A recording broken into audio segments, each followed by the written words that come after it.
Dernier vivier francophone conséquent de l'Europe centrale et orientale, la Roumanie forme encore une partie de ses élites en français. La francophonie universitaire existe grâce à l'appui du Bureau Europe centrale et orientale de l'Agence universitaire de la francophonie et à l'intérêt considérable qui existe dans la zone pour le monde francophone. La francophonie à l'intérieur de l'État roumain s'affirme par le système de droit, s'affirme par le système constitutionnel et par la formation de ses spécialistes. Le Centre régional de recherche francophone en sciences sociales est une idée qui est venue fédérer plusieurs efforts dans la direction des études francophones dans l'Université de Bucarest. Il faut dire que nous avons depuis plus de 15 ans un collège juridique franco-roumain. Ce collège vient de donner un nombre respectable de spécialistes en droit qui sont actuellement dans le secteur tant public que privé et qui exercent une influence considérable sur le développement de l'état de droit en Roumanie.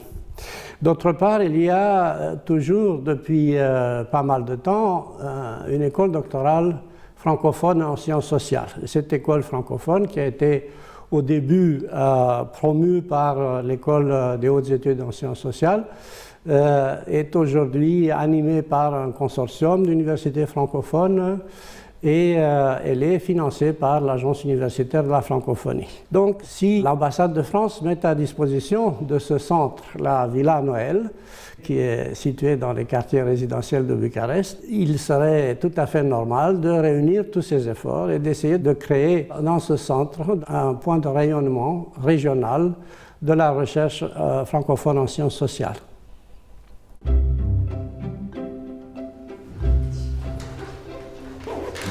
Donc on va faire comme chaque semaine d'abord la revue de presse sur la vie politique française. Nous avons un certain nombre de doctorants qui sont en co-tutelle avec des directeurs de thèse des universités françaises. D'autre part, il y a des doctorants qui bénéficient de bourses offertes par le gouvernement roumain qui est destiné à des étudiants francophones des pays du Sud. Et nous les accueillerons dans ce centre. Et bien sûr, je crois que ce centre a pour but aussi de fédérer les efforts qui se font dans les sciences sociales francophones et dans les sciences humaines pour trouver un nouveau visage aux sciences sociales dans le XXIe siècle. Je voudrais donc remercier la Fondation Louis Day et l'Institut de France pour cet important prix. Le prix Louis Day sera employé pour la modernisation des locaux.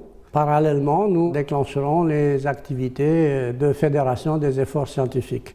Avec un pareil déploiement de force, nous partons en bonne position pour donner plus de visibilité à la recherche francophone en sciences sociales dans la région.